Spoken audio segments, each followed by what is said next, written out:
కట్టుకున్నా, ఈ చీర కట్టుకున్నా, ఈ చీర కట్టుకున్నా అంటే ఆయన మోహం, ఆయనకి అంత పెద్ద జ్ఞానం లేదు. అప్పుడు ఒక్కటే మాట, తెలివైన మాట ఏమంటాడు, నీ మోహం నువ్వు కట్టుకోవడం ఏమిటే, ఈ చీరలన్నీ ఆ చీరలకు అందం వస్తుంది నువ్వు కట్టుకుంటే, ఏదైనా కట్టుకో. ఇప్పుడు ఆవిడే పెట్టేసుకుంటుంది సంతోషపడిపోయి. అలా చక్కగా తప్పుకుంటాడు ఆయన కదండి. అందుకని భర్తతో కలిసి సంతోషంగా వెడుతుంటే ఇలాంటి మాటలు ఉండుండేవి. కాబట్టి ఇప్పుడు ఆవిడకి ఆభరణాల మీద కానీ, పట్టుకెళ్ళవలసిన పట్టుపుట్టాల మీద కానీ, ఒంటికి రాసుకోవలసిన అంగరాగముల గురించి కానీ ఆలోచన లేదు. నేను ఇలా వెళ్ళొచ్చా అని ఆలోచన లేదు. అలాగే కళ్ళు తుడుచుకుంటూ విమానం ఎక్కి వెళ్ళిపోతాం. వెళ్ళిపోతుంటే చూడలేకపోయారు ప్రమథగణాలు. ఏమి మా తల్లి ఇలా వెళ్ళడమా అని మానిని చనుచుండ మణిమన్మదాది సహస్ర సంఖ్యాత రుద్రానుచరులు యక్షులు నిర్భయులై వృషభేంద్రుని మున్నిడుకొనుచు సమ్ముదిత దాల్చు కందు కాంబుజ సారికా తాళ వృంత దర్పణ ధవలాత పత్ర ప్రసూన మాలికా సవర్ణ మణి విభూషణ ఘనసార కస్తూరికా చందనాది వస్తువులు గొంచు నీగి శర్వాణిక దిశి శంఖ దుందుభి వేణు నిస్వనములొప్ప మానితంబైన వృషభేంద్ర యామజేసి యజ్ఞ భూమర్గులయ్యద్ది అరిగి అరిగి.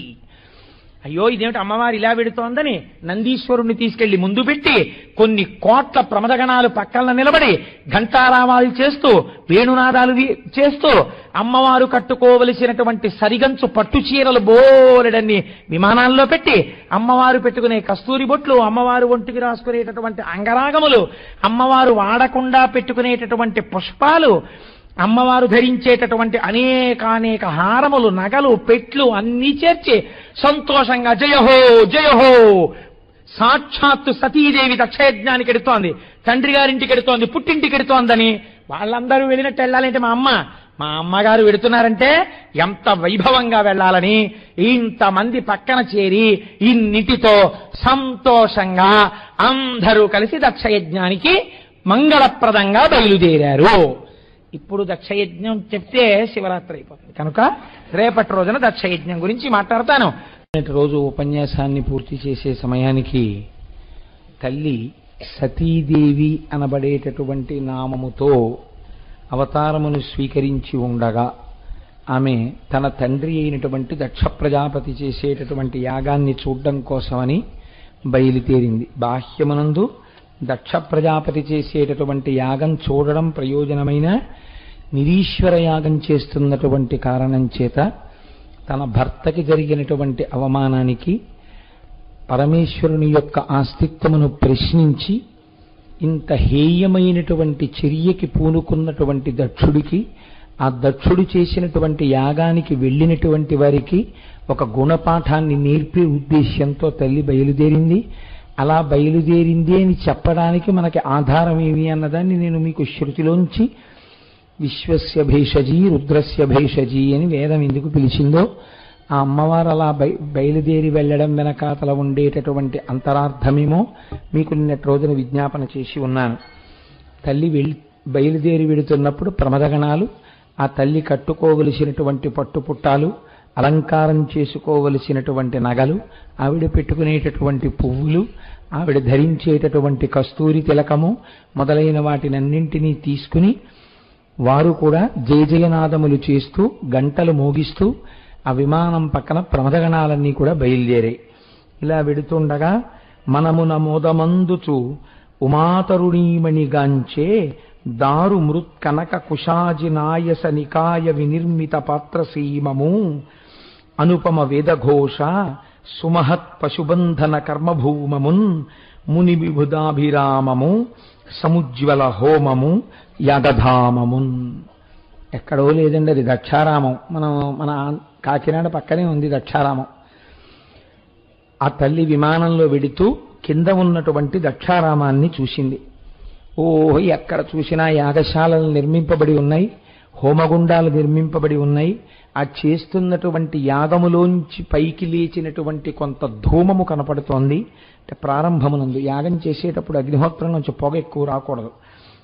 అలాగే అక్కడ కట్టబడినటువంటి ఆ యజ్ఞ పశువులు మొదలైనటువంటి వాటన్నింటినీ తల్లి చూసింది. చూసి విమానం దిగి ఆ యజ్ఞశాలలోకి ప్రవేశించింది అమ్మవారు. ప్రవేశిస్తే చనుదించిన మొగువను జననియు సోదరులు తక్క సభగల జనులెల్లను దక్షుని వలని భయమున అనయము అప్పుడు ఆదరింపరైరి మహాత్మా. ఆ వచ్చినటువంటి తల్లి సతీదేవిని జననియు, కన్న తల్లి, సోదరులు, తోడపుట్టినటువంటి అన్నదమ్ములు తప్ప మిగిలినటువంటి వాళ్ళు ఎవ్వరూ పలకరించలేదు. తల్లి యొక్క అనుగ్రహం చేత బతుకుతున్నటువంటి లోకం, ఏ తల్లి శక్తి రూపంగా ఉంటే నడయాడుతోందో ఆ లోకం, తల్లి లోపలికొస్తుంటే దక్షుడు శపిస్తాడేమోనన్న భయం చేత ఎవ్వరూ సతీదేవిని పలకరించడానికి కూడా ఇష్టపడలేదు, ముఖాలు పక్కకి తిప్పుకున్నారు. మరి తల్లియు పినతల్లులు పరిరంభణమాచరింప పరితోషాశ్రుల్ దొరగగ డగ్గుత్తికతో సరసిజముఖి సేమమరయ సతిదానంతన్. ఒక్క తల్లిగారు, పినతల్లులు, సోదరులు మాత్రం ఆవిడ్ని కుశలం అడిగారు తప్ప. మీరు చూడండి, జీవితంలో అన్నింటికన్నా చాలా బాధాకరమైనటువంటి విషయం ఏంటంటే 10 మందిలోకి వెళ్ళినప్పుడు చాలా దోషభూయిష్టమైనటువంటి నడువడి ఉన్నటువంటి వాళ్ళని చూసినట్టుగా చూస్తూ తన ఎందటువంటి నడువడి లేకపోయినా ఎవ్వరూ పలకరించలేదనుకోండి, వెళ్ళిన వాళ్ళకి ఇంకంతకన్నా అవమానం వేరొకటి ఉండదు. కాబట్టి ఇప్పుడు తల్లి చాలా అవమానాన్ని పొందింది. తన తల్లి, తన పినతల్లులు, తన సోదరులు పలకరించడం పెద్ద విశేషం కాదు. కానీ సభలో ఇంతమంది ఉన్నారు, ఋషులు ఉన్నారు, ఆవిడ జగదంబ. ఆ తల్లి కేనోపనిషత్తులో స్వయంగా ఇంద్రుడికి బోధ చేసింది గురుస్వరూపం. ఏంటి, దేవి భాగవతంలో ఒక మాట అంటారు, తల్లి నువ్వు లేకుండా అసలు యజ్ఞం ఎక్కడుందమ్మా అని అడిగారు. అటువంటి తల్లి ఇవాళ యజ్ఞానికి బయలుదేరి వస్తే పలకరించేటటువంటి వాడు కరువైపోయాడు. ఎవ్వరూ ఆవిడ్ని పలకరించలేదు. దానితో ఆవిడ కన్నుల వెంట బాష్పధారలు కారి చాలా అవమానమును పొందినదై తండ్రి వంక చూసింది. తండ్రి అసలు ఈవిడిని చూసి జుగుప్సతో, చూడరాని వ్యక్తిని చూసినట్టు, అసలు పిలవని దానివి నువ్వెందుకొచ్చావు ఈ సభలో కన్నట్టు చాలా జుగుప్సతో కూడినటువంటి భావంతో దక్షుడు ఆ సతీదేవి వంక చూశాడు. తల్లి ఆగ్రహం చెందింది. అసలు ఆవిడ ఇంకా లోపలికి వెళ్ళలేదు, ఎవరిని పలకరించలేదు. ఆవిడ వెంటనే అక్కడ నిలబడి ఒక మాట అంది, ఏమయ్యా, నీకు పెద్దల్లుడు, లోకమంతటికి పూజనీయుడు, మహానుభావుడు, పరమేశ్వరుడు, మహాత్యాగి, ఒకరికి ఉపకారం చెయ్యడం తప్ప ఒకరి దగ్గర ఏదీ తెచ్చుకోవాలనేటటువంటి కోరిక లేనటువంటి వాడు. కొందరు ఉత్తములైనటువంటి వారు ఎదురువారిలో ఉన్నటువంటి దుర్గుణములను కూడా గుణములుగా చూస్తారు, మధ్యములైనటువంటి వాళ్ళు సుగుణములను చూస్తారు, హీనైన వాళ్ళు సుగుణములను దుర్గుణములుగా చూస్తారు. ఇన్ని గుణములు కలిగినటువంటి పరమాత్మ, పరమేశ్వరుడు, చంద్రశేఖరుడు, లోకోపకారము తప్ప వేరొకటి తెలియనివాడు, జగత్తుకి తండ్రి, అటువంటి వాడి పట్ల నువ్వు ఇంత నిరాదరణతో ప్రవర్తించి ఆయనని ఆహ్వానించకుండా కేవలము యాగమునకు ఆహ్వానించడము నీవు మరిచిపోయావేమో అందామంటే ఆ యాగము యొక్క పేరే నిరీశ్వర యాగమని, నేను శివుడికి హవిస్సివ్వనని, ఇవ్వకపోతే ఏమి చెయ్యగలడని, మీరందరూ రండి ఆయన్ని వెలేస్తున్నానన్నట్టుగా నువ్వు ప్రవర్తించవే, నీ పాపం ఊరికే అనుకుంటున్నావా? అనయంబు శివాయను అక్షరద్వయమర్ధి వాక్కున పలుక భావమున తలంప సర్వజీవుల పాపసంఘముల్ చెడు. అట్టి మహితాత్మునందు సుమంగళుండవగు నీవు విద్వేషివగుట ఆశ్చర్యంబునందెదా, అమంగళుండవగు నీవు విద్వేషివగుట ఆశ్చర్యంబు అందెదా. వినుము నీవదియుగాక చర్చింప యవ్వని చరణ పద్మంబుల నరసి బ్రహ్మానందమను మరందమతుల భక్తిని తమ హృదయంబులనిడి తుమ్మెదల చేత గ్రోలి సంతుష్ట చిత్తులగుదురు. అత్యంత విజ్ఞానుడెట్టి దేవునందు ద్రోహంబు చేసి తేమందు నిన్ను. ఏమయ్యా దక్ష, శివా ఈ 2 అక్షరాలకి ఒత్తులు లేవు, పక్కన కనీసం సున్న లేదు, అరసున్న లేదు. శివ అన్న నామాన్ని పైకి పలికినా, ఒకవేళ పైకి పలకలేకపోతే లోపల శివ అని అనుకున్నంత మాత్రం చేత భావమున తలంప, లోపల తలుచుకుంటే చాలు, సర్వజీవుల పాప సంఘముల్ చెడు, సమస్త జీవుల యొక్క పాపములు పోతాయే. ఆయన పేరే అంత గొప్పదే, అటువంటి వాణ్ణి అట్టి మహితాత్మునందు అమంగళుండవగు నీవు విద్వేషివగుటకాశ్చర్యంబునందెదా. ఇది సంస్కృతంలో మూలమునందు వ్యాసభగవానుడు భవోనహో ద్వేష్టి శివం శివేతరహ అని రచన చేశారు. ఎవడు శివుని ద్వేషిస్తున్నాడో వాడు మంగళమును ద్వేషించినట్టు. కాబట్టి నీకు అమంగళములు కలుగుతాయి తప్ప నీకు మంగళములు కలగవు. శివద్వేషికి మంగళం రమ్మంటే ఎక్కడి నుంచి వస్తుందయా అని సంస్కృతంలో వ్యాసుల వారంటే మహానుభావుడు అంటారు. ఆంధ్రీకరణ చేసినప్పుడు అమంగళుండవు నీవు అమంగళుడివి, మంగళం అక్కర్లేదన్నవాడు అమంగళుడే. అమంగళుండవగు నీవు విద్వేషివగుటకాశ్చర్యంబునందెదా. నాకు చాలా ఆశ్చర్యంగా ఉందయ్యా, వినుము.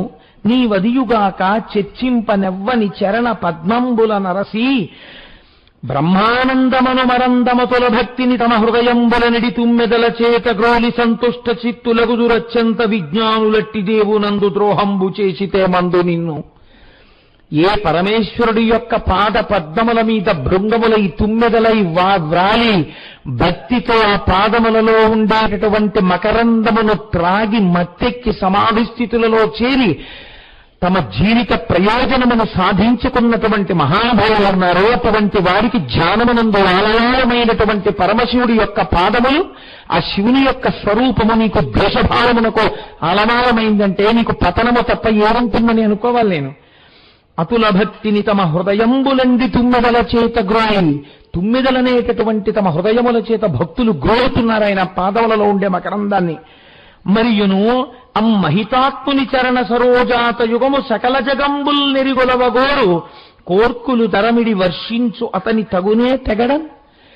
ఎటువంటి కోర్కె ఉన్నవాడైనా ఆ పరమశివుడి యొక్క పాదములను స్మరించి నమస్కరించినంత మాత్రం చేత కోరిక తీరుతాయే.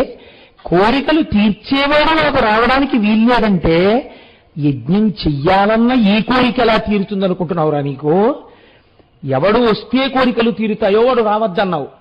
అది నిరీశ్వరయాగమేవా కావచ్చు. కాబట్టి ఆ కోరిక కూడా నీకు తీరడానికి వీల్లేదు. కాబట్టి ఇప్పుడు భంగపాటు మరింత పెరుగుతోంది. నువ్వు మరింత పాపాన్ని చేసిన వాడవయ్యావు. ఏమి నీ ఆరోపణ నా భర్త ఉందో? ఆయన వేసుకునేటటువంటి అలంకారాలు కదా నువ్వు మాట్లాడుతున్నావు. ఎవరిని పిలిచావు నువ్వు ఈ యాగానికి? చతుర్ముఖ బ్రహ్మగారిని పిలిచావు. ఎవరిని పిలిచావు నువ్వు ఈ యాగానికి? శ్రీ మహావిష్ణువుని పిలిచావు. త్రిమూర్తులలో ఒకడు పరమశివుడు. త్రిమూర్తులలో ఒకడైన పరమశివుడు నీకు పనికి రాలేదు. బ్రహ్మగారిని విష్ణువుని పిలిచావు నువ్వు. పరగచితాస్తి భస్మ నృకపాల జటాధరుడున్ పరేత భూచరుడు పిశాచయుక్తుడని శర్వు నమంగళగా తలంపరెవ్వరు ఒక్క నీవు తప్ప. మరి వక్పతి ముఖ్యులు మహాత్ము సచ్చరణ సరోజరేణులు సమ్మతి దాల్తురు మస్తకంబులం. ఏమయ్యా, ఆయన ఏదో బూడిద రాసుకుంటాడు ఒంటికి, ఏనుగు చర్మం కట్టుకుంటాడో, జడలు ధరిస్తాడో, శ్మశానంలో ఉంటాడో, ఆయన చుట్టూ పిశాచాలు తిరుగుతున్నాయి. ఆయన మీద ఆరోపణలు చేశావే. శివతత్వం నీకేమైనా తెలుసా? ఎందుకలా ఉంటాడో నువ్వు ఎరిగావా? నిన్నటి రోజున మీకు చెప్పాను కదా ప్రతి విషయానికి.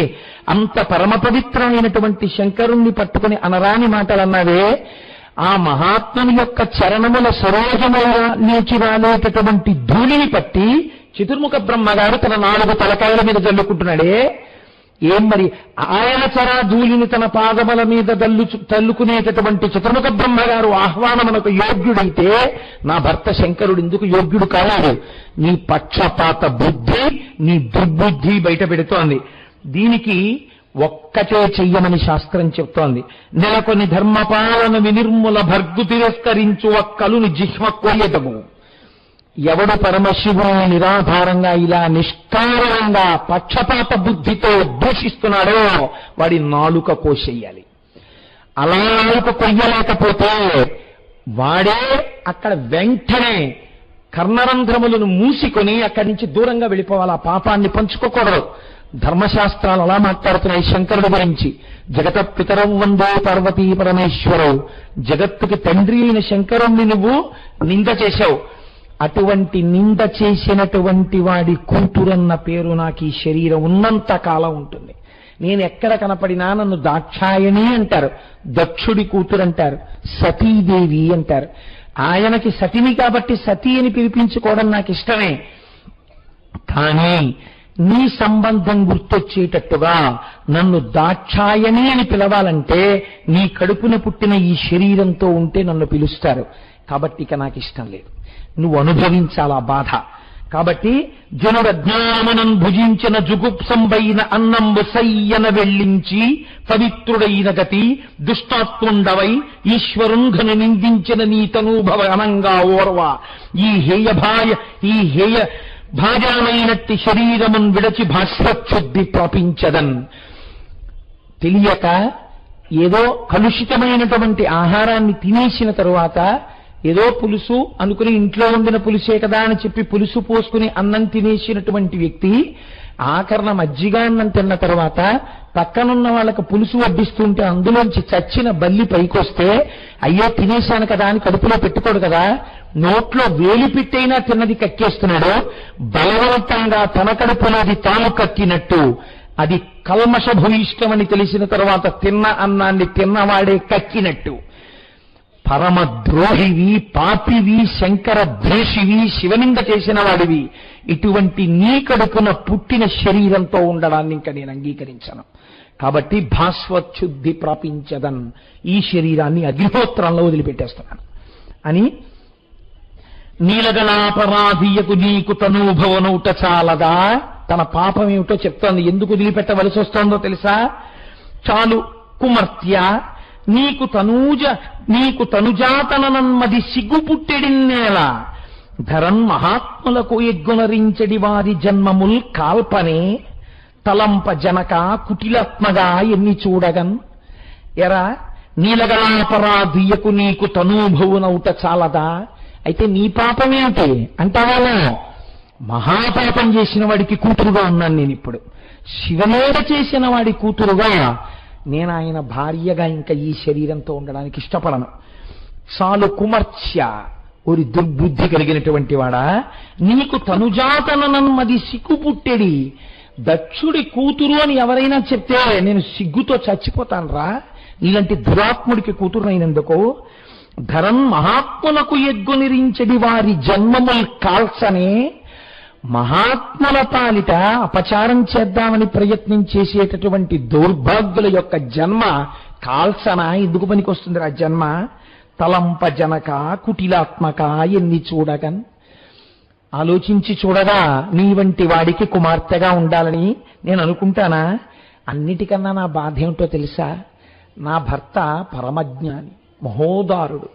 ఇప్పుడు నువ్వు నన్ను ఇంత అవమానం చేస్తే నేను వెనక్కి వెళ్ళిపోతే ఏం చేస్తాడో తెలుసా? ఏమీ అనడు. అయ్యో ఇంత అవమానం పొందావా అని అడగడు. అలా అడిగితే చెప్పుకునేటప్పుడు నేను బాధపడతానేమో, చెప్పి బాధపడుతున్నప్పుడు నా కంట కన్నీరు కారుతుందేమోనని అడగడు. నన్ను ఓదార్చడానికి తన తొడ మీద కూర్చోపెట్టుకుంటాడు. దా ఇలా కూర్చో అంటాడు. అలా కూర్చోపెట్టుకున్నప్పుడు ఎప్పుడైనా పరిహాసం ఆడవలసి వస్తుంది. పరిహాసం ఆడవలసి వస్తే ఏం చేయాలి? నన్ను పేరు పెట్టి పిలవాలి. అప్పుడైనా మేము ఎంతో సంతోషంలో ఉన్నప్పుడు పరిహాసంలో నీ వంటి దిక్కుమాలిన తండ్రికి కూతురునై పుట్టినందుకు అంతటి మహానుభావుడికి భార్యనై ఆయన దాక్షాయని అని నన్ను దగ్గరికి తీసుకుంటే నీ పాపం నాకు గుర్తొస్తుంది. వృషకేతనుండు భగవంతుడునైన హరుండు నన్ను ఆదర పరిహాస వాక్యముల దక్షతను భవాయంచు పిల్వా, నీ బురబుర బొక్కుచున్ ముదము పొందక నర్మవచస్మితంబులందొరగుదు, నీ తనూజనను దుఃఖము కంటెను చచ్చుతొప్పుటన్. నా భర్త మహానుభావుడు. ఆయన తన తొడ మీద కూర్చోపెట్టుకుని నన్నెంతో లాలించి నాకెంతో ఆనందం ఇచ్చి నాతో ఎంతో సంతోషంగా ప్రవర్తిస్తాడు. కానీ ఎన్నడో ఒకనాడు పిలవాలి కదా. ఆయన నాతో కఠినంగా మాట్లాడడం ఆయనకి రాదు. నా మనస్సు ఆయన ఖేద పెట్టారు. కాబట్టి నీ గురించి ఆయన ఎప్పుడూ మాట్లాడరు. నీ గురించి మాట్లాడితే నేను నొచ్చుకుంటానని. కానీ ఏదో ఒకనాడు నన్ను పిలవవలసి వస్తుంది. అప్పుడు నన్ను దగ్గరికి తీసుకుని దాక్షాయణి అంటారు. అన్నప్పుడు నేను దుష్టుడైన దక్షుడి కూతురునని నాకు జ్ఞాపకానికి వస్తుంది. దక్షుడి కూతురు శరీరంతో ఉండడం నాకు ఇష్టం లేదు. ఆ ఒక్క కారణానికి నేను చచ్చిపోతున్నాను రా అందావిడ. అలా నిలబడిపోయారండి యాగంలో ఉన్న వాళ్ళందరూ.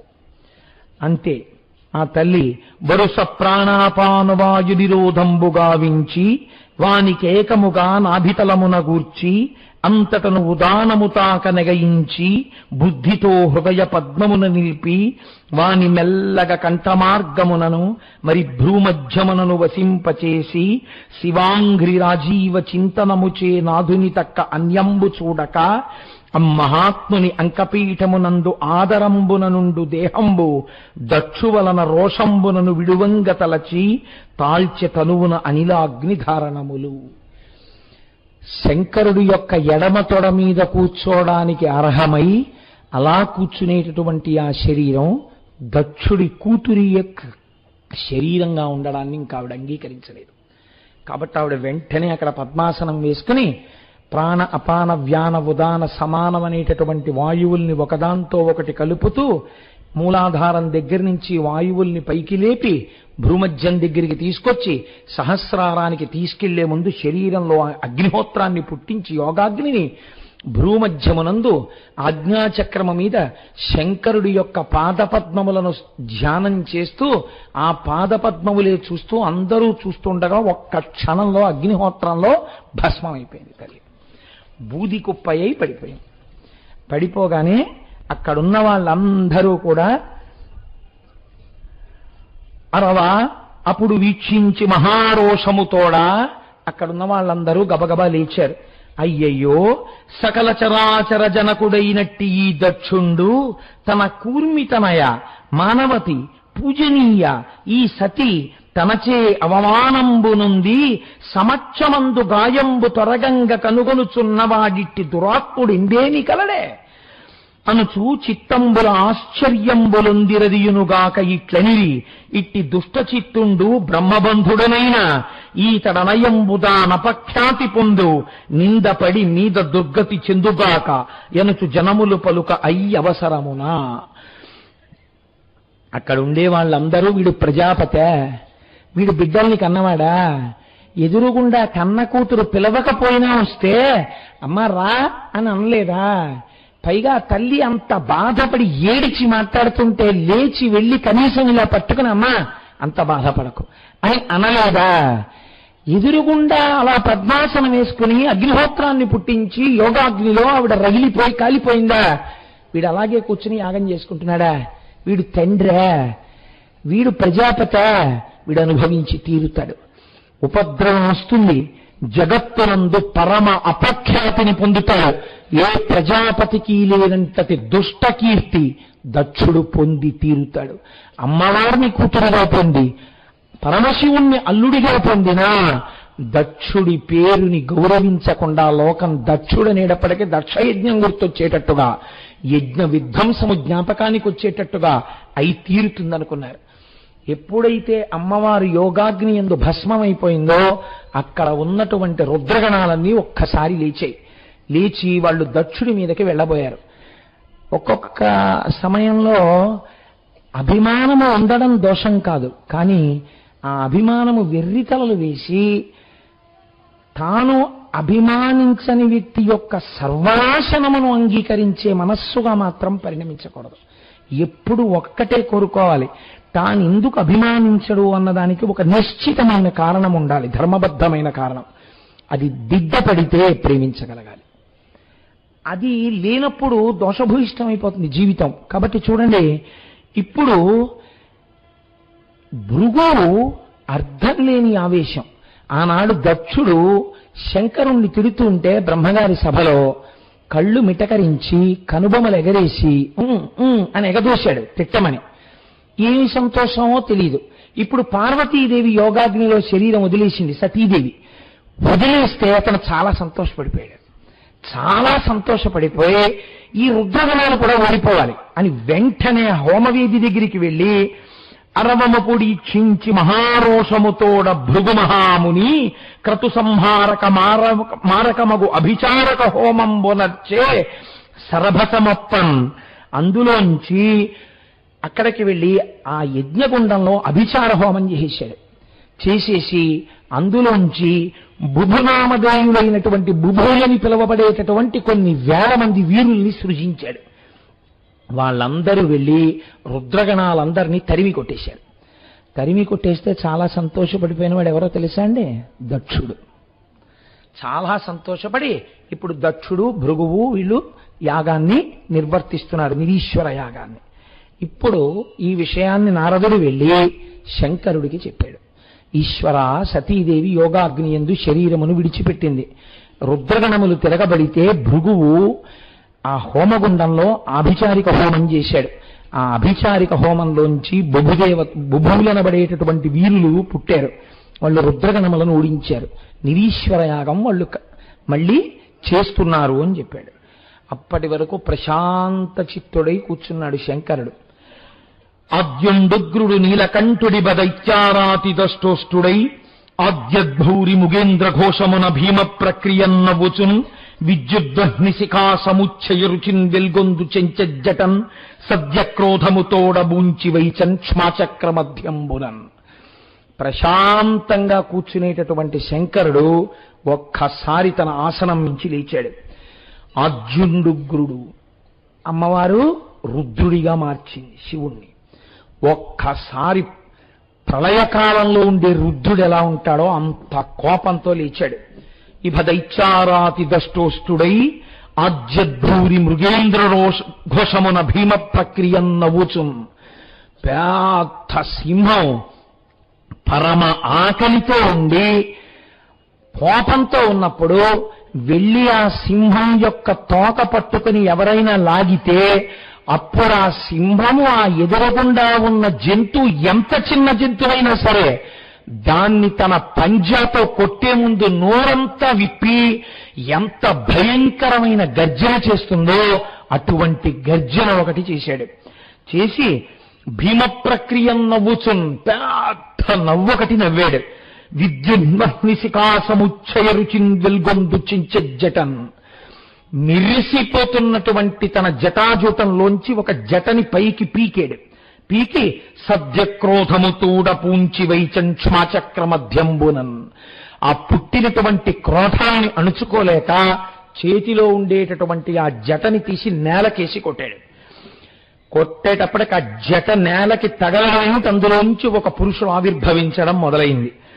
అభ్రంలిహాదభ్ర విభ్రమాభ్రభ్రమ కృణీల దీర్ఘ శరీరమర ప్రజ్వల జ్వలన దీప్త జ్వాలికాజాల జజ్జల్యమాన కేశములు వెరయ జండ దిగ్వేదండ శుంఠావదుర్దండ సాహస్రధృత హేతి సంఘమొప్ప వీక్షణత్రయలోక వీక్షణజ్యుతిలోక నీక్షణతతి దుర్నిరీక్షమగుచు గ్రకచ కఠిన కరార దంస్ట్రలు విలుంద ఘన కపాస్తి వనమాలికలు దనరా అఖిలలోక భయంకరుండగుచు వీరభద్రుడు దయించే మారత రుద్రుడగుచు. ఎప్పుడైతే ఆ జటని నేల మీద కొట్టాడో అభ్రంలిహాదభ్ర విభ్రమాభ్రభ్రమ కొన్నీల దీర్ఘ శరీరమర, నల్లటి శరీరంతో పెద్ద శరీరంతో ఒక పురుషుడు, అంతటి పురుషుడు పుట్టాడు. పక్కన పెద్ద పెద్ద కోరలు మెరుస్తున్నాయి. 1000 చేతులు ఆవిర్భవించాయి ఆయనకి. 1000 చేతులతో 1000 ఆయుధాలు పట్టుకున్నాడు. ఎలా ఉన్నాడంటే ఇంకా అయితే పరిగెత్తానే అంత కోపంతో ఊగిపోతున్నాడు. అంత ఊగిపోతూ 1000 ఆయుధములతో ప్రహారము చేస్తూ కనపడ్డవాడిని కనపడ్డట్టు సంహరించడానికి వేరొక రుద్రుడు ప్రళయకాలమునందున్నవాడు ఎలా ఉంటాడా, ఎలా ఉన్నాడా అన్నట్టుగా ఉన్నాడు. లేచి వీరభద్రుండు విహిత విద్వేషి భద్రుడగుచు తన 1000 చేతులు ముగిచి వినయమొసగనేనేమి చేయుదు ఎరుగనాకు నానతిమ్మన్న అతనికయ్యభవదనియే. 1000 చేతులతో తండ్రి అయిన శంకరుణ్ణి చూడగానే ఒక్కసారి నమస్కారం చేసి మోకాళ్ళ మీద కూర్చుని తల శంకరుడికి తాటించి తల ఎత్తి పైకి చూస్తూ ఘోర రూపంలో ఉన్న శంకరుడి వంక చూసి, నన్నెందుకు పుట్టించారు, ఏమీ ఆజ్ఞ, నేను ఏం చేయాలో నాకు వెంటనే ఆదేశించండి అన్నాడు. అనగానే మీ జనని అయినటువంటి సతీదేవి పట్ల అపచారంతో ప్రవర్తించాడు దక్షుడు, నిరీశ్వరయాగం చేస్తున్నాడు, వెంటనే బయలుదేరి యజ్ఞధ్వంసం చెయ్యమన్నాడు శంకరుడు. అనగుడు రుద్రుజేరి ముదమార ప్రదక్షిణమచరించి వీట్కొని అనివార్య వేగమున కుంభిని గ్రక్కతలం జలమో జలధ్వని మణినోపురంబులు పదంబులు మ్రోయగా భీషణ ప్రభల్దనరా కృతాంతకాంతక శితస్ఫుట శూలము భూనిజెచ్చరన్. శంకరుడికి ఒక్కసారి ప్రదక్షిణం చేశాడు. ముదమార ప్రదక్షిణమచరించి వీట్కొని అనివార్య వేదమున కుంభిని ద్రక్కతలన్ జలంఝలధ్వనుల పదనూపులముల్ మ్రోయా. ఎవ్వరూ కూడా ఇంకా ఒక్కసారి వీరభద్ర ఆగాలి, ఆగడానికి లేదు, ఇక ఆపడం సాధ్యం కాదు. అటువంటి అనివార్యమైనటువంటి వేగంతో కాళ్ళకి కట్టుకున్నటువంటి ఆ మంజీరములు గల గల గల మోగుతుండగా భూమి అదిరిపోతుంటే పరిగెత్తుకుంటూ దక్షుడు చేస్తున్నటువంటి యజ్ఞం వైపుకి వెళ్ళాడు. ఆయన వెళుతుంటే ఆయన వెనకాతల ప్రమథగణాలన్నీ బయలుదేరాయి. పెద్ద చీకట్లు పుట్టాయి ఆయన శరీరం చేత. ఎక్కడ చూసినా ధూళి పైకి రేగుతోంది. దక్షయజ్ఞంలో కూర్చున్న వాళ్ళు అనుకున్నారు, ఏమిటి ఇంత ధూమం పుడుతోంది? ఒకవేళ కానీ మనం చేసినటువంటి దారుణమైన పని చేత మహానుభావుడైనటువంటి శంకరుడు కోపాన్ని పొందినటువంటి వాడై ఈ దక్షయజ్ఞ ధ్వంసానికి పూనుకోలేదు కదా అని వాళ్ళు భయపడుతున్నారు. ఈ లోపల రానే వచ్చాడు. ఆ యజ్ఞ వాటియందు ఆయన ప్రవేశించేసరికి ఆయన యొక్క ఉగ్రరూపాన్ని చూశారట. ఆ ఘోర రూపాన్ని చూడడం చాలా కష్టం. అది ఈశ్వరుడు యొక్క ఘోర రూపాన్ని చూడగానే నమస్తే రుద్రమన్యవ ఉతోత ఇషవే నమః అంది ఉభయతర నమస్కారాలతో. అటువంటి వాడు ఆ యజ్ఞశాలలోకి పరిగెత్తాడు. ఎక్కడి వాళ్ళు అప్పటి వరకు ఈ అహా నవ్వుకుంటూ కూర్చున్నారు. కూర్చున్న వాళ్ళు ఇంద్రుడు లేచి ముందు పరిగెడుతున్నాడు. నన్ను పట్టుకుంటాడేమో ముందు దేవలోకాధిపతినని. ఆయనక చంద్రుడు పరిగెడుతున్నాడు. ఆయనక తల అగ్నిహోత్రాలు అప్పటి వరకు యాగాగ్ని ఎందున్న అగ్నిహోత్రాలు పురుష రూపం దాల్చి పారిపోతున్నాయి. పోకునానందర పోరాదు దేవేంద్ర పోయిన పోవునే భుజగశయన ఇటు పోయదెందు పోయదవగ్ని నిల్లు నిల్లు నిల్లు నిల్లు నీరజాప్త బంటుతనమున కాదు పారకు యమరాజ పవమానమెక్కడ బరెదింక పంబవైతివి ఏమి చందుర మగవాడ రణమున బరెదే రాజరాజ వీరులైన వారు వెనకకు పోదురే మగతనంబు నిడువ తగునెవరున పోకుడింక మీరు పోయిన పోకున్న పోటు సిద్ధమెల్ల బంగులందు. ఎక్కడికి పోతావురా ఇంద్రుడా? ఎక్కడికి పోతావు వరుణుడా? ఓ యముడా ఎక్కడికి పరిగెడతావు? ఎక్కడికి పరిగెడుతున్నావు వరుణుడా? ఇప్పటి వరకు హవిస్సులు బుచ్చుకుని నిరేశ్వరయాగంలో అగ్నిగుండంలోంచి పరిగెడుతున్నావా అగ్నిహోత్రుడా? ఇప్పటి వరకు నవ్వి చక్కటి మాటలు మాట్లాడినటువంటి సూర్యస్వరూపమైన పూష నన్ను చూసి పరిగెడుతున్నారా? ఎక్కడికి పారిపోతారా? మీరు వెన్నిచ్చి పారిపోతే వదులుతాననుకుంటున్నారా? మీరు ఎక్కడికి పారిపోయి పడగొట్టి గుద్దేస్తాను ఇవాళ మిమ్మల్ని అని వెంటపడ్డాడు ఆయన 1000 చేతులతో. వెంటపడి మొట్టమొదట ఎవరిని పట్టుకున్నాడంటే అబ్బున్న వారి చేత పడగొట్టబడినటువంటి రుద్రగణాలు సంహరింపబడ్డాయి కాబట్టి నువ్వెవడివి వాళ్ళ ఉసురు తీయడానికి శంకరుడి ఎడమ కాలి దెబ్బ లేచిపోయావు అని యముని పట్టుకున్నాడు. పట్టుకుని దండధరని బట్టి దమకించి పడవైచి ముష్టి ఘాతపాత దృష్టి ముంచి రొమ్ము త్రొక్కి నిలిచి రూపించ ఘనబాహు దండలీల మరయ దండివేల్పు. పరిగెత్తి పారిపోతున్నటువంటి యమధర్మరాజు గారిని వెనక నుంచి పట్టుకుని ఆ 2 చేతులు ఇలా వెనక్కి విరిచి ఇలా తిప్పేస్తే కటకటకటకటలాడిపోయేట. ఇలా తిప్పి ముందుకు తీసి ఒక్క తోపు తోసి కింద పారేసి తన కుడికాలి పాదంతో యమధర్మరాజు యొక్క గుండెల మీద నొక్కి పెట్టి పిడిగుద్దులతో ఆ డొక్కల్లో కొడుతుంటే పక్కటి ముక్కలన్నీ విరిగిపోయేట యమధర్మరాజు గారికి. మిగిలినటువంటి దేవతలు ఇది చూసి పారిపోతున్నారు. ఈలోగా ఆయన పక్కకి చూసేటప్పటికి ఒక చిత్రమైన సన్నివేశం కనపడింది. అక్కడ యాగంలో సరస్వతీదేవి ఎంతో సంతోషంగా కళ్ళు మూసుకొని వీణ వాయిస్తోంది. ఆవిడిది వినలేదు, మంచి ధ్యానమగ్నురాలై ఉంది. ఆగాడు ఆయన ఒకసారి అక్కడ ఆగి చూశాడు. చూసి ఆహా నీకు వీణ వాయిస్తున్నావా అన్నాడు. అన వీణాదండాన్ని పట్టుకున్నాడు.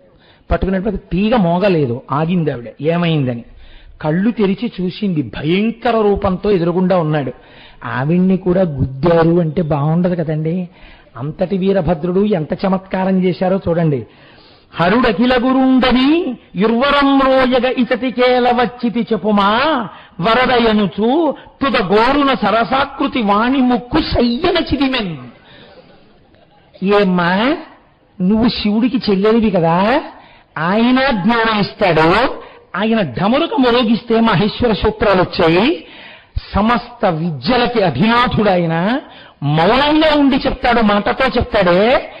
ఆయనలోంచి వచ్చినటువంటి జ్ఞానములకు నిన్ను అధిదేవతగా పిలుస్తారే, అన్నగారి కళ్యాణం జరుగుతూ యాగం జరుగుతుంటే సిగ్గు లేదా ఇక్కడికి వచ్చి కూర్చుని వీణ వాయిస్తున్నావా నువ్వు, నీకు యాగం కావలసి వచ్చిందా అని గట్టిగా గిల్లితే చచ్చిపోతుందేమోనని బొటన వేలికి చిటికిన వేలు గోరు పెట్టి ముక్కు గిల్లేసేట. గిల్లేస్తే ఇప్పటికీ దక్షమాటికి ఏం చెప్తారో తెలుసా అండి, ముక్కు ఊడిపోయి కింద పడిపోయింది. సరస్వతీదేవి అంగవిహీన అయింది. సరస్వతీదేవి అక్కడ ముక్కు ఊడిపోయింది. మళ్ళీ శంకరుడు వరం ఇచ్చాడు ముక్కు అంటుకుంటుందని. కాబట్టి అలా సరస్వతీదేవి ముక్కు గిల్లేస్తే సరస్వతీదేవి నోటి తాంబూలపు ఎర్రని నీటి చుక్క తాగితే మహాకవులయ్యేవారు. ఇవాళ వికృత రూపిణి అయి నెత్తురు కారిపోతున్న సరస్వతీదేవిని చూసి అదిరిపడి కిన్నెరకాంతల దగ్గర నుంచి లేచి పరుగులు మొదలెట్టారు.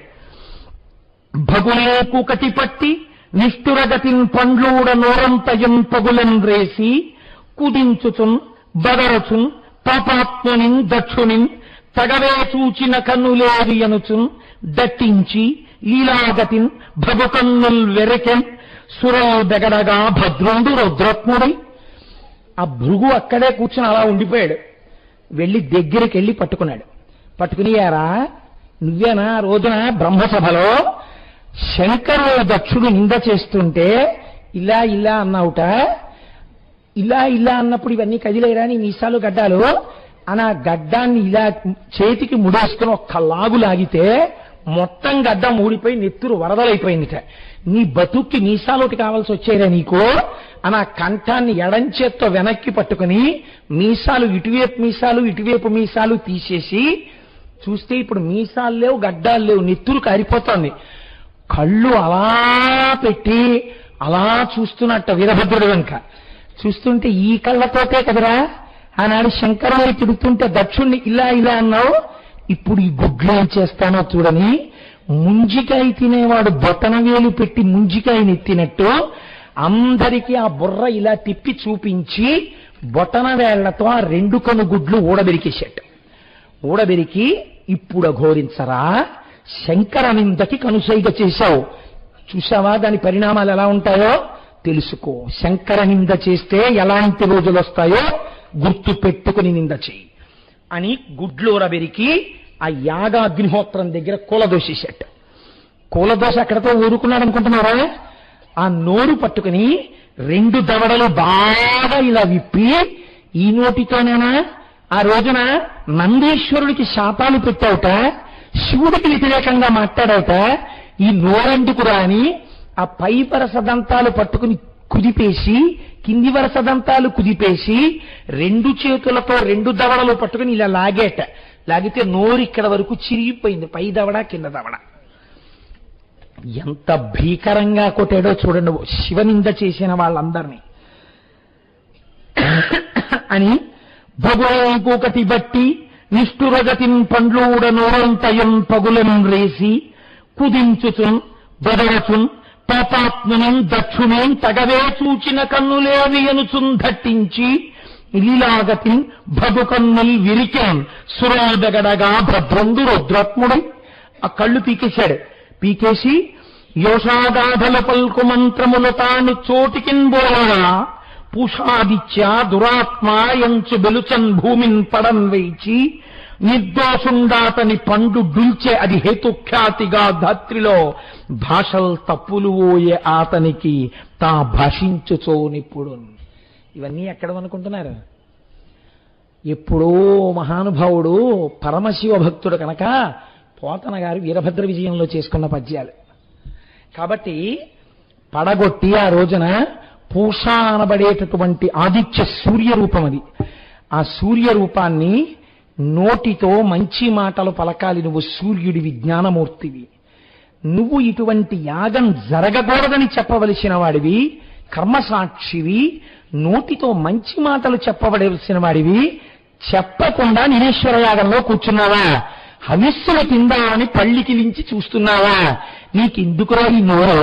నీ నోట మంచి మాటలు రావు కదా, ఇంకెందుకు నువ్వు మాట్లాడేది అని ఆయన కింద పడగొట్టి మోకాటితో ఆయన గుండెల్ని తొక్కి పట్టి నోరు తెరిచి ఆ లోపల ఉన్న పళ్ళు పట్టుకుని ఇలా నలిపేస్తే ఇలా ఇలా ఇలా ఇలా ఇలా అంటే మొక్కజొన్న గింజలు ఊడిపోయినట్టు పై వరస పళ్ళు కింద వరస పళ్ళు ఊడిపోతే ఆ నోట్లోనే పడిపోయినటువంటి పళ్ళని నీళ్లలో పడిపోయిన దానిమ్మ గింజలు వేసినట్టుగా ఏరేసి నెత్తితో కూడిన పళ్ళు గాలిలో విసిరేసి ఇవాళ నుంచి నువ్వు మాట్లాడితే పళ్ళు లేవు కదా, భాష యందు తప్పులు రావడం అన్నవని నీతోటే మొదలు అని చెప్పాడు.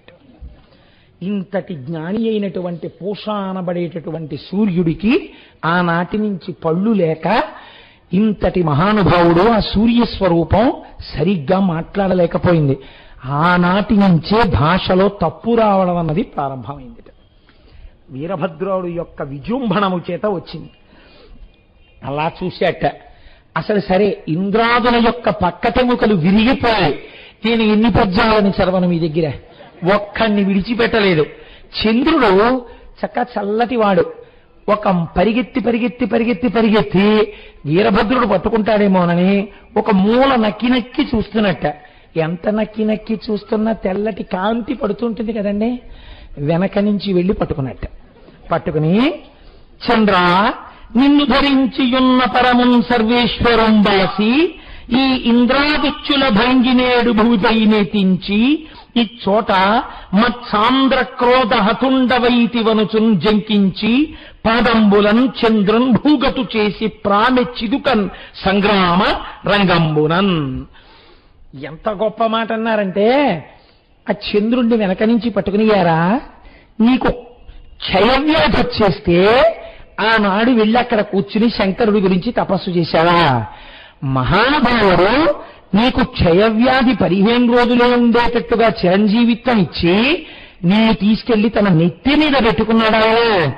నెత్తి నుంచి దూకి నిరీశ్వర యాగానికి వచ్చి చల్లగా కూర్చున్నావురా నువ్వు, నీకు ఈ యాగం కావలసి వచ్చిందిరా అని చంద్రుణ్ణి కింద పడేసి తన 2 కాళ్లతో ఎక్కి ఒక్క గంతు గెంతేట కడుపు మీద. చంద్రుడు కదండి, ఆ గెంతేటప్పటికి పక్కటెముకలన్నీ విరిగిపోయి కడుపు నిండా నీళ్లు తాగేసిన వాడిని పడుకోబెట్టి కడుపు మీద ఒత్తితే నోట్లోంచి నీళ్లు బుడక్కన వస్తాయి చూడండి. అలా చంద్రుడి మీద 2 కాళ్ళు వేసి తొక్కితే చంద్రుడిలోంచి అమృతధారలు పడతాయి కదా, అమృతధార పైకి లేచి వీరభద్రుడి పాదాలని అభిషేకం చేసింది. అమృతపు తుంపరలతో కూడినటువంటి పాదములున్న వీరభద్ర, నీకు జయము జయము నమస్కారం అన్నారు పోతన గారు. అలా మహానుభావుడు దేవతల వెంటబడి కొట్టారండి 1000 చేతులతో, ఒక్కడు లేడు. హనుమ సుందరకాండలో ఎలా కొట్టారో అలా కొడుతుంటే ఒక్క పద్యంలో అవధరించండి, మీకు అర్థమైపోతుంది. పట్టి సంబుల నుంచి బరువానముల నుంచి ముసలాయుధంబుల మోది మోది అలుగుల నాటించి అరచేతులను వేసి ముష్టిఘాతంబుల ముంచి ముంచి కత్తుల నరయించి గదల క్రుళ్ళనగించి భూరిశూలంబుల పొడిచి పొడిచి శక్తుల తూలించి చక్రాల పరిమార్చి పటునారసంబుల బరపి పరపి తెనచి సరమలు ప్రేగులు పిరికి పిరికి చెనకి మేనుల పట్టలు చీరి చీరి దాసి చెక్కులు ముక్కులు కోసి కోసి వీరభద్రుండు వేల్పుల దోల దొడగే వీచు నెత్తురు గమ్ము దేవర ననచున్ వీరంబుదరంబుగా వైచున్ నింగిని నేలకు దిశలకు వజ్ర ప్రహారంబులన్. 10 దిక్కుల ఎక్కడ చూసినా ఆ వీరభద్రుడు గుద్దుతున్నటువంటి గుద్దే యొక్క చప్పుళ్ళు వినపడుతున్నాయిట. గుబ్ గుబ్ అని, ధుబ్ ధుబ్ అన్న చప్పుళ్ళు, అబ్బో అమ్మో అన్న కేకలు ఎక్కడ చూసినా అనే. 1000 చేతులతో పరిగెడుతూ తలోభ్యహనత్కాంశ్చి పాదైకాంశ్చిత్ పరంతప ముష్టినాభ్యహనత్కాంశ్చి నఖైకాంశ్చిత్ దబారయత్ అంటారు సుందరకాండలో వాల్మీకి మహర్షి. అలా కొంతమందిని 1000 చేతులలో ఉన్నటువంటి పట్టిసాలతో కొట్టేట, కొంతమందిని కత్తులతో నరికేశాట, కొంతమందిని గోళ్లతో ముక్కులు గిల్లేశాట. కోస్తే శరీరం అంతా మంత్రపూరితం అయిపోయింది దక్షుడికి. ఆ కంఠం తెగలేదు. వీరభద్రుడి చేతి ఖడ్గానికి తెగలేదండి. తెగకపోతే పశువా నీ పీక తెగకపోతే ఊరుకుంటాననుకున్నావురా అని గుండెల మీద కుడికాలు పెట్టి తొక్కి పాదంతో ఆ తలకాయని 2 చేతులతోటి గడ్డిని మోపు కట్టినప్పుడు తిప్పినట్టుగా తిప్పేసి దాన్ని బాగా మిలిపడిపోయి సన్నగా అయిపోయిన తర్వాత ఊడబెరికేశాడు. ఊడబెరికి నీ బ్రతుక్కి నిరీశ్వర యాగమా, ఈ హోమగుండంలో గదిరా వేశావు హవిస్సులన్నీ శివుడికి ఇవ్వనని నీ తలకాయ వేసేస్తున్నాను ఈ యాగంలోనని అగ్నిహోత్రాన్ని పిలిచి రా వెలుగన్నాడు. హడాలు వెలిగింది అగ్నిహోత్రం. దీన్ని తీసుకొని ఆ తలకాయ నదిలో పారేసి రుద్రగణాలని పిలిచి, ఈ హోమగుండాల్లో కదరా పుచ్చుకున్నారు దేవతలు హవిస్సులు, మీ మూత్రాన్ని విసర్జించండి అన్నాడు. వాళ్ళందరూ హోమగుండాల్లో మూత్ర విసర్జన చేశారు. ఆడలేదు మగ లేదు, కనపడ్డ వాళ్ళని కనపడ్డట్టు కొట్టేశారు. కొట్టేస్తే ఇప్పుడు ఇంతమందిని కొట్టి ఉగ్రమూర్తి ఆ వీరభద్రుడు నాట్యం చేస్తుంటే ఆపగలిగిన మనగాడెవరండి? ఇప్పుడు మిగిలిన వాళ్ళు కొద్ది మంది ఉంటే వీళ్ళందరూ పరుగు పరుగున బయలుదేరి చతుర్ముఖ బ్రహ్మగారి యొక్క సదనమునకు వెళ్ళారు. వెళ్ళి, మహానుభావ, ఎంత భయంకరమైన స్థితి వచ్చిందయా, దిక్కుమాలిన దక్షుడు యజ్ఞం చేయడం కాదు గాని అవతల సతీదేవి దేహత్యాగం చేసి దెబ్బ తినని వాడొక్కడు లేడు, ఫ్రాక్చర్ అవ్వకుండా బ్యాండేజ్ వేసుకోవలసిన అవసరం లేని వాడొక్కడు లేడు దేవతల్లో. రాక్షసులు యుద్ధం చేసినప్పుడు కూడా ఇలా కొట్టలేదు. ఒక జట కొడితే వచ్చిన వాడే ఇలా ఉంటే కైలాసంలో ఉన్న ఆయన ఎలా ఉన్నాడో, ఇప్పుడు ఆయన దగ్గరికి మళ్లీ వెడితే ఇంకా ఎక్కడ అక్కడ ఇక్కడ ఎవడైనా మిగిలిన్నాడంటే ఇంకో జట కొట్టాడనుకో ఏమవుతుందో. మహానుభావ, ఇప్పుడు ఏమిటి దీనికి పరిష్కారం అని అడిగితే, ఈలోగా ఆయన ఏం చేశాడో తెలుసా అండి? వీరభద్రుడు చేతిలో పట్టిసం పెద్ద కత్తి పెట్టి కొట్టాడు వీళ్ళందరినీ. దాని నిండా నెత్తురు ముద్దల కింద అంటుకుంది. ఈ పట్టిసాన్ని పట్టుకెళ్లి గోదావరి నదిలో ఆ నెత్తురంతా కడిగి శాంతమూర్తి అయ్యాడు. ఎక్కడ తన చేతిలో ఉన్న పట్టిసాన్ని వీరభద్రుడు కడిగాడో అదే పట్టిసం తీర్థం, మన క్షేత్రం. చిత్రం ఏమిటో తెలుసా అండి? ఇప్పటికీ కూడా మనం ఆ దక్షారామం మనకి 28 కిలోమీటర్ల దూరంలో ఉంది. కానీ శంకరుడు ఎంతటి అనుగ్రహమో తెలుసా అండి? ముహూర్తం దాటిపోతున్నా గోదావరి తేలేకపోయామని ఋషులు బాధపడుతుంటే, అయ్యయ్యో వేళ మించిపోతోందని తనంత తానుగా శంకరుడు వెలిసినటువంటి క్షేత్రం అది, ఆ భీమనాథుడు. అందుకే ఆయన దర్శనం చేసుకుంటే చాలు సమస్త భోగములను ఇచ్చేస్తాడు. మీకు ఇంకా చాలా ఆశ్చర్యకరమైన విషయం ఏమిటో తెలుసా అండి? శంకరుడు ఎక్కడ చూసినా విరాగిగా ఉంటాడు. ఒక్క భీమారామంలో మాత్రం సమస్త భోగములను అనుభవిస్తాడు. ఆయన ఏకాదశి నాడు అనుభవించే భోగం గురించి చెప్తే మీరు ముక్కును వేలేసుకుంటారు. అటువంటి భోగాన్ని కూడా ఆయన అనుభవిస్తాడు. ఉత్సవమూర్తుల్ని బాగా చీకటి పడిపోయి స్వామికి పక్కన ఉన్నటువంటి అమ్మవారు బాగా నిద్ర పట్టేసింది అన్న తర్వాత అర్చకులు చప్పుడు చేయకుండా దక్షారామం భీమారామంలో అంతరాలయంలో ఉన్నటువంటి ఉత్సవమూర్తి శంకరుణ్ణొక్కడిని తీసుకొచ్చి బయట శివపార్షదులైనటువంటి నంది చండీ మొదలైనటువంటి ఉత్సవమూర్తుల్ని కాపు పెట్టి, కింద అమ్మవారు శ్రీచక్రం వేసిన అమ్మవారు ఉన్నారు, ఆ అమ్మవారి గదిలో శంకరుణ్ణి పెట్టి బయట కలుపులేస్తారు. రాత్రంతా వీళ్ళు కాపలా ఉంటారు. మళ్ళీ తెల్లవారక ముందే ఈ మూర్తులు మాణిక్యాంబా సమేత భీమేశ్వరుడిగా పైకి వెళ్ళిపోతాయి. ఆయన అంతటి భోగాన్ని అనుభవిస్తాడు. దక్షారామంలో భోగమూర్తి శంకరుడు. అందుకే ఐశ్వర్యము భ్రంశమైన కష్టాలొచ్చినా దక్షారామం వెళ్ళి దర్శనం చేసుకోమని చెప్తారు. అటువంటి దక్షారామం ఎంత గొప్ప దక్షారామమో తెలుసా అండి? అది ఆ దక్షారామ క్షేత్రంలో వెళ్ళిన వాళ్ళు చెప్పుకుంటుంటారట. ఏమనో తెలుసా అండి? ఆ గుళ్ళో కడితే అయితే ఇవ్వాలంటే అలా చెప్పుకునే వాళ్ళు లేరని నేను ప్రాజ్ఞులు ఉన్నారు. కానీ కేవలం వెళ్ళడం కాదు, మన అదృష్టం మనకి ఇంత దగ్గరలో ఉన్న క్షేత్రం గురించి శ్రీనాథ మహాకవి అంటాడు. ఎచ్చోట దాబారి ఇర్రి రూపము దాల్చి ఎతి సాధ్వసంబుతో అధ్వరంబు పాటిల్లెనెచ్చోట భాషావధూటికి అతి జుగుప్సితమైన అంగవికృతి ఎచ్చోట ముచ్చిచ్చు ఏడేసినాల్కలు కొండనాల్కలు దాకా కోతపడియే ఎచ్చోట నులివేడి ఎండబండులు రాలి పూషార్కువదనంబు బోషిపడియే దక్షుడెచ్చోట పొట్టేలి తలధరించే బిందువందయ్యనెచ్చోట ఇందుడనుచూ చెపుదురు వీరభద్ర విజృంభణంబు భీమమండలి నుండు ప్రాపెద్దమునులు. ఆ దక్షారామం లోపలికెళ్ళి ఆ గుడిని చూపిస్తూ చెప్పుకుంటారట. ఏమని? ఏ చోట దాబారె ఇర్రి రూపము దాల్చి యతి సాధ్వసంబుతో అధ్వరంబు. వీరభద్రుడు ఆ యాగంలోకి రాగానే యాగం జింక రూపం దాల్చి పారిపోయింది అక్కడి నుంచి. ఇక్కడే యజ్ఞం జింక రూపంతో పారిపోయింది వీరభద్రుణ్ణి చూసి. పాటిల్యనెచ్చోట భాషావధూటికి అతి జుగుప్సితమైన అంగవికృతి. ఇక్కడే సరస్వతీదేవికి ముక్కు తెగి కింద పడిపోతే అంగవైకల్యం వచ్చింది సరస్వతీదేవికి. ఎచ్చోట ముచ్చిచ్చు ఏడేసి నాల్కలు కొండ నాల్కలు దాకా కోతపడి, ఇక్కడే త్రేతాగ్నుల యొక్క నాల్కలు కొండ నాల్కల వరకు కోత వేయబడ్డాయి. ఎచ్చోటనులు వేడి ఎండబండులు రాని పూషర్కవదనంబు బోసిపడియే, ఇక్కడే పూష అనబడేటటువంటి సూర్యుడి యొక్క పళ్ళు రాలిపోయి బోసినోటివాడైపోయాడు. దక్షుడి చోట పొట్టేలి తల ధరించే, ఇక్కడే దక్షుడు పొట్టేలు తలకాయ పెట్టుకుని పూజ చేయవలసి వచ్చింది. చిందువందయ్యనే చోట ఇందుడనుచు, ఇక్కడే చంద్రుడు అవమానాల పాలయ్యాడు. చెప్పుదురు వీరభద్ర విజృంభణంబు, ఈ ప్రాంతంలోనే వీరభద్రుడు గజ్జెలు కట్టి ఆ దక్షయజ్ఞ ధ్వంసం చేశాడు. చెప్పుదురు వీరభద్ర విజృంభణంబు భీమమండలి నుండు పెద్ద మునులు.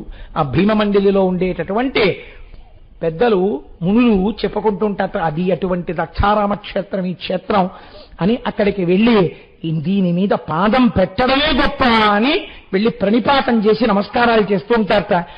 ఇప్పటికీ దక్షారామం యొక్క గొప్పతనం ఏమిటో తెలుసా అండి? దక్షారామంలో ఏదైనా ఉత్సవం చేస్తే సూక్ష్మ రూపాలతో ఆలయాల్ని ఉత్సవానికి సిద్ధం చేస్తారట. ఎలా చేస్తారట తెలుసా అండి? గల్లు గల్లని రత్న కంకణంబుల మ్రోయ గంధవాహనియాలు కసవు నూట్పు, కాళ్ల గజ్జలు గల్లు గల్లుమంటుండగా వాయుదేవుడి భార్య వచ్చి రేపు శివుడికి ఇక్కడ ఉత్సవం జరుగుతుందని దక్షారామ దేవాలయం అంతటినీ ఊడుస్తుంది. లక్ష్మికింగేలి లీలారవిందమ్మునగలయంపి చిలికించు కమ్మదేని, లక్ష్మీదేవి చేతిలో ఉండేటటువంటి పద్మంలో ఉన్నటువంటి తేనెని తీసి లక్ష్మీదేవి ఆ దక్షారామంలో కలాపి చల్లుతుంది. తామ్రపర్ణియు తాను తారకాపదగంగ వలిముచ్చముల రంగ వల్లి తీర్చు, ఆకాశగంగా తామ్రపర్ణి వీళ్ళిద్దరూ కలిసి వచ్చి రేపు ఇక్కడ శంకరుడికి ఉత్సవం అవుతుందని ముత్యాల ముగ్గులు పెడతారట. అధివాసము చేయు యముని శుద్ధాంతంబు ధూమోర్ణ మహిసాక్షి ధూమఘటిక, యముడి భార్య పేరు చాలా చిత్రమైనటువంటి పేరు ధూమోర్ణ. ఆవిడ వచ్చి దున్నపోతు మించి దిగి చేతిలో సాంబ్రాన్ని పట్టుకుని దేవాలయానికి అంతటికి ధూపం వేసి వెడుతుందిట. సప్త పాతాల నాగేంద్ర చంద్రముఖలు ఫణమతి జ్యోత్సన దివ్యగంబముల కుదురు సోమమకుటిని గారాబు జొటి అయిన దక్షమాటిక ప్రతి మహోత్సవమునందు. పాతాళలోకంలో ఉండేటటువంటి నాగకాంతలు తమ పడగల మీద ఉండేటటువంటి మణుల కాంతులతో ఆ చీకట్లో తెల్లవారుజామునొచ్చి భీమేశ్వరుడికి దీపాలు పడతాయిట. ఎప్పుడిప్పుడు దక్షారామంలో ఉత్సవాలు జరిగినా ఇది జరగవలసినదే. అంత గొప్ప క్షేత్రం ఆ దక్షారామం. అదే దక్షవాటిక. ఇవాళ రోజున మనం ద్రాక్షారామం అంటాం. ద్రాక్షారామం దానిమ్మ పండు రామం కాదు, దక్షారామం దాని పేరు. దక్షుని యొక్క ఆరామము. కాబట్టి ఆ దేవతలందరూ కూడా పరుగు పరుగున చతుర్ముఖ బ్రహ్మగారి దగ్గరికి వెళ్ళారు. వెళ్ళి అయ్యో మహానుభావుడైనటువంటి శంకరుడికి ఆ గ్రహాన్ని తెప్పించాం, తెప్పించినటువంటి పాపము యొక్క ఫలితాన్ని మేము ఇవాళ అనుభవిస్తున్నాం. ఇంత భయంకరంగా ఉంది కాబట్టి మేము ఎలా ఇవాళ బతికి బట్ట కడతామని అడిగారు. అడిగితే ఆయన అన్నాడు, మీరు చేసినటువంటి పాపము సామాన్యమైనటువంటి పాపం కాదు. ఆయన శర్వుడు, భవుడు, ఉగ్రుడు, భీముడు, రుద్రుడు, పశుపతి, మహాదేవుడు, ఈశానుడన్న పేరుతో సమస్త లోకములందు 8 రూపములతో ప్రకాశిస్తున్నవాడు పరమశివుడు.